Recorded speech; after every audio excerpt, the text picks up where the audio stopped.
कुणबी प्रमाणपत्र ज्यांना पाहिजेत, ज्यांच्या नोंदी आहेत त्यांना कुणबी प्रमाणपत्र मिळतात। अरे जाळपोळ करायला लागले, आमदारांचं घर जाळायला लागले, त्याच्या घरात फॅमिली असताना। बघा, मनोज जरांगे पाटील हा प्रामाणिकपणे मराठा समाजासाठी आंदोलन करत होता। त्याची राजकीय काही पार्श्वभूमी नव्हती। मी स्वतः गेलो तिथे, स्वतः गेलो, एकदा नाही दोन वेळा गेलो। कुठला मुख्यमंत्री जातो, आपला सगळं प्रोटोकॉल बाजूला ठेवला, सगळे एवढ्या मोठ्या मॉब मध्ये मी गेलो स्वतः। शशिकांत शिंदे तिकडे होते, एवढ्या सगळ्या मॉब मध्ये असताना देखील मी तिकडे गेलो।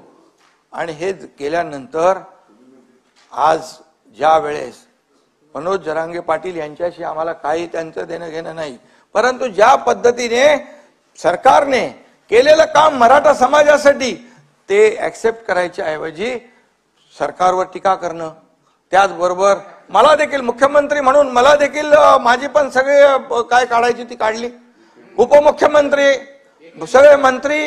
अरे असं कधी होतं काय, असं कधी चालतं काय? सरकार म्हणून आम्ही निर्णय घेणारे लोक, विरोधी पक्षाला सोबत विश्वासात घेऊन आम्ही निर्णय घेतला। आणि तो निर्णय घेत असताना मग एकेरी पद्धतीने बोलणं आणि त्यानंतर या सगळ्या गोष्टीचा कहर केला की देवेंद्रजींना अगदी खालच्या पातळीवर त्यांच्यावर आरोप केला की त्यांना विष देऊन मारणार आहेत। आणि हे म्हणजे जेव्हा अशा प्रकारचं वक्तव्य त्यांच्याकडून होऊ लागलं, मी प्रेस कॉन्फरन्स मध्ये देखील म्हणालो की ही भाषा जी आहे कार्यकर्त्याची नाही, ही भाषा राजकीय भाषा आहे। आणि त्याच्या मागे कोण आहे? खरं म्हणजे आज आपलं हे महाराष्ट्र एक पुरोगामी महाराष्ट्र आहे। सगळ्या जातीपाती इथे एकत्र राहतात, एकत्र नांदतात, एकत्र काम करतात आणि जातीमध्ये भांडणं लावण्याचं काम कुणालाही करता येणार नाही। आणि आम्हाला कळलं ते, त्यामुळे आम्ही ओबीसी बांधवांना देखील सांगितलं, तुम्ही तुमच्यावर कुठलाही अन्याय होणार नाही, सरकारवर विश्वास ठेवा। एकनाथ शिंदे आणि आमचं सरकार कुठल्याही परिस्थितीत खोटं बोलून कोणालाही फसवणार नाही आणि काम काढण्यापुरतं, पुढे टाळण्यापुरतं कुठलाही निर्णय सरकार घेणार नाही, हे स्पष्टपणे आम्ही सांगितलं। नोटिफिकेशनचा विषय पण आपल्या समोर आहे। नोटिफिकेशनवर 6 लाख आक्षेप आले आणि कुठल्याही कायद्याच्या बाहेर जाऊन सरकार कुणाला तरी खुश करण्यासाठी आम्ही कुठलंही असं खोटं आश्वासन देणार नाही, हे मी स्पष्टपणे अनेक वेळा सांगितलेलं आहे। आणि म्हणून कुणबी प्रमाणपत्र ज्यांना पाहिजेत, ज्यांच्या नोंदी आहेत त्यांना कुणबी प्रमाणपत्र मिळतात। आज मराठा समाजाला आरक्षण 10% आपण दिलेलं आहे, हे 10% आरक्षणाचा लाभ देखील या मराठा समाजाला मिळणार आहे। आणि म्हणून अशा प्रकारे कोण याच्यावर कोणी आपले प्रवीण दरेकर बोलले असतील, आणखी कोणी बोलले असतील, आपणही बोलला असाल, याच्यामध्ये काही लोकांनी हे मीडियावर, सोशल मीडियावर चर्चा केली, जे मनोज जरांगे पाटील सोबत काम करणारे होते, त्याच्यामुळे ही सगळी चर्चा झाली। आणि मग चर्चा झाल्यानंतर रात्री कोण गेलं, सकाळी कोण गेलं, नेहमी कोण तिकडे जातो, ह्या सगळ्या गोष्टी लपत नाहीत। ह्या कुठल्याही गोष्टी लपत नाहीत। दगडफेक झाली त्यावेळचा देखील पूर्णपणे अहवाल पोलिसांकडे, साईडीकडे आहे। कोणी दगड जमा केली, कोणी दगड मारायला लावली, ह्या सगळ्या गोष्टी काय लपतात का? आतापर्यंत बिलकुल सरकार पूर्णपणे एक सहानुभूती, एक मराठा संयम ठेवला होता। अरे जाळपोळ करायला लागले, आमदारांचं घर जाळायला लागले, त्याच्या घरात फॅमिली असताना एसट्या जाळून टाकल्या, सगळं मालमत्ता जप्त केली। आणि मग अशा परिस्थितीमध्ये सरकारने काय करायचं? हातावर हात बांधून बसायचं? हायकोर्टाने देखील सांगितलं बाकी सर्व समाजाचं आणि महाराष्ट्रातल्या जनतेच्या जीविताचं रक्षण करायचं काम, कायदा सुव्यवस्था राखण्याचं काम सरकारचं आहे। आणि म्हणून सरकार कुठल्याही परिस्थितीमध्ये हातावर हात धरून बसू शकत नाही आणि सरकार कुठल्याही परिस्थितीमध्ये कोणावर अन्याय देखील करू शकत नाही। आज प्रामाणिकपणे आंदोलन होतं, प्रामाणिकपणे मंत्री गेले, मुख्यमंत्री गेले, सगळे अधिकारी गेले, सगळे आम्ही पाठवले, परंतु कुठेतरी माणसाने कायद्याच्या चौकटीमध्ये जे नाही बसणार त्याची मागणी करणं हे योग्य आहे का?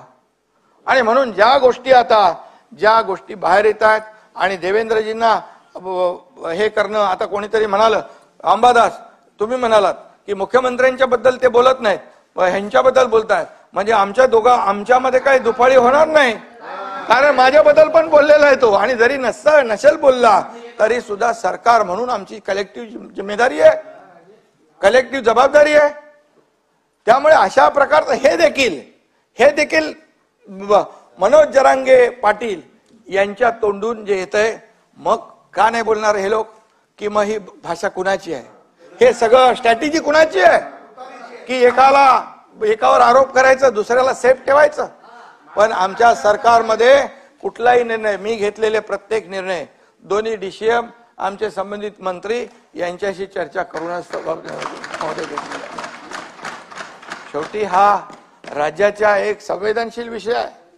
आणि म्हणून अशा प्रकारे जे आपण आता दिलंय, मराठा समाजाला आरक्षण 50% दिलंय, तिथे कुणबी प्रमाणपत्र जी आहेत ती मिळत आहेत, आणि जो काय बॅकलॉग होता मराठा समाजाला मिळत नव्हतं ते सुरू केलं आपण. त्याचं सगळ्यांनी स्वागत केलं पाहिजे, सगळ्यांनी त्याचं स्वागत केलं पाहिजे, आणि त्याच्यामध्ये कसं टिकेल या बाबतीमध्ये बोललं पाहिजे.